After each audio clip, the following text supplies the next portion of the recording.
I recently got a question on Bluesky from Mike toward a Metric America asking about exit signs in the crit room at Cornell University in Milstein Hall, the architecture building designed by OMA.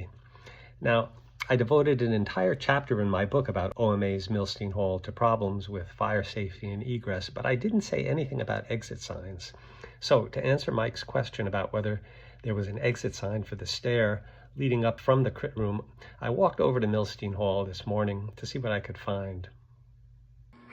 We're in this little connecting passageway from Sibley Hall's basement into the lowest level of Milstein Hall, which gets us into a corridor on the right of which we can get into the so-called crit room, and to the left of which we can get to an exit, but the exit is more than 100 feet away before we actually see a exit sign. That can't be good. And of course, there's no exit signs visible in this direction. So let's go into this crit room, which was egregiously designed many years ago. They thought that this place of assembly, which is quite large, was actually an office space that had a capacity of less than 50 people and only needed one exit. And they reached this conclusion by misunderstanding the building code.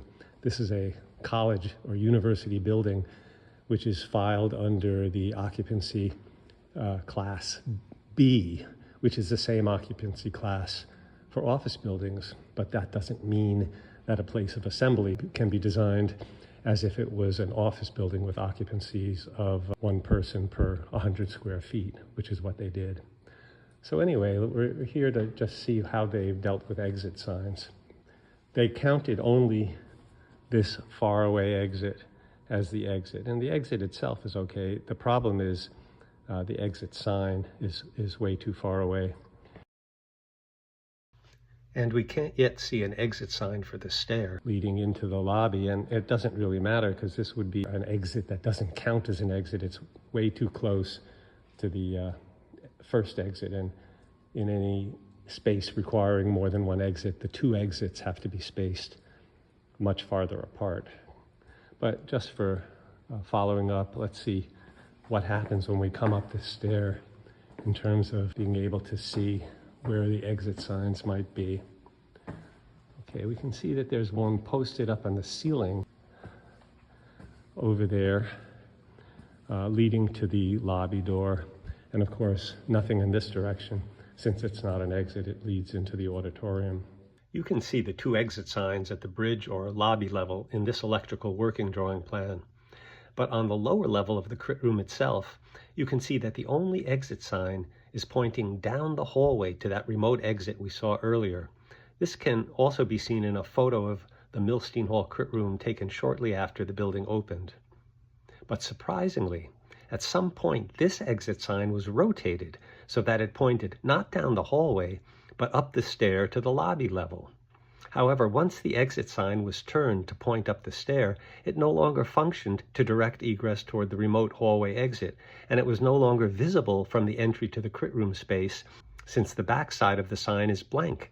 In other words, standing at the entry to the crit room, there are no readily visible exit signs within 100 feet. Because of my advocacy, they ultimately demolished part of the walls separating this crit room from the auditorium and created another exit here, which you can see, which means that the door to the auditorium must be open all the time. And then once you're in the auditorium, there is another exit leading outside, which you can use. Ironically, when they made this second exit, the stair, which wasn't legal before, becomes quasi-legal as a third exit, because while the building code stipulates the necessary distance between two exits in a space, if there's a third exit, it just has a very subjective kind of requirement that the third exit should be somehow spaced so that it's farther away from the other two, but it doesn't say how far away. And as we know from adjudications of points of law, once you have this subjectivity, then the code enforcement people can say whatever they like. So in principle, this could be construed as having 3 exits, which is still not enough. The space needs 4 exits based on the actual occupancy load. But anyway, that's the situation. When you're on this side, of course, there is no sign pointing up the stair, so it's just from that other direction. If you are elsewhere in the space, let's say here, then there's no exit sign that is visible. That stair pointing exit sign only comes visible when you're in this part of the space, and then you can finally see it. So be sure to check out my free open access book about OMA's Milstein Hall. And for those of you who don't like to read but can handle music, check out my book launch song that I wrote and sang about Milstein Hall. You can find both at johnochshorn.com/Milstein Hall.